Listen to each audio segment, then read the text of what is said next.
देखते अंदर की बात हिंदी में। देश के वरिष्ठतम राजनेताओं में से एक और एनसीपी के राष्ट्रीय अध्यक्ष शरद पवार ने रिटायर होने का ऐलान किया। अपने जीवन से जुड़ी एक किताब के विमोचन के कार्यक्रम में बोलते हुए उन्होंने कहा, मैंने आज राष्ट्रवादी कांग्रेस के राष्ट्रीय अध्यक्ष पद से रिटायर होने का फैसला किया है। क्यों अचानक की घोषणा, उसके पीछे की क्या है वजह, देखते हैं स्पेशल रिपोर्ट में।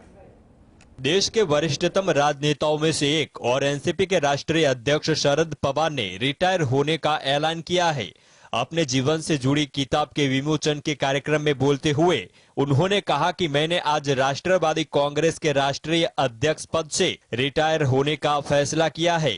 अपने राजनीतिक जीवन से जुड़ी एक पुस्तक विमोचन के कार्यक्रम में बोलते हुए पवार ने कहा कि मेरे लिए यह बात चौंकाने वाली थी कि अजीत ने अचानक बीजेपी के साथ जाकर डिप्टी सीएम पद की शपथ क्यों ली। जब मैंने सोचना शुरू किया तो अजीत ने ऐसा फैसला क्यों लिया, तब मुझे एहसास हुआ कि सरकार गठन में कांग्रेस के साथ चर्चा इतनी सुखद नहीं थी।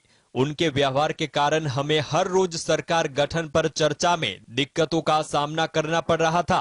हमने चर्चा में बहुत नरम रुख अपनाया था, लेकिन उनकी प्रतिक्रिया स्वागत योग्य नहीं थी। ऐसे ही एक मुलाकात में भी आपा खो बैठा और मेरा मानना था कि यह आगे कुछ भी चर्चा करने का कोई मतलब नहीं है, जिससे मेरी ही पार्टी के कई नेताओं को झटका लगता था। अजित पवार के चेहरे से साफ जाहिर हो रहा था कि वह भी कांग्रेस के इस रवैये से खफा है। मैंने नहीं सोचा था कि उस समय कुछ गलत होगा। इस तरह के विद्रोह को तोड़ने के लिए और सभी विधायकों को वापस लाने के लिए मैंने तत्काल पहला कदम उठाया।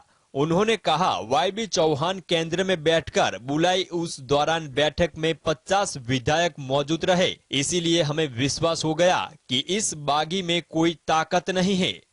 Bureau report, GSTV।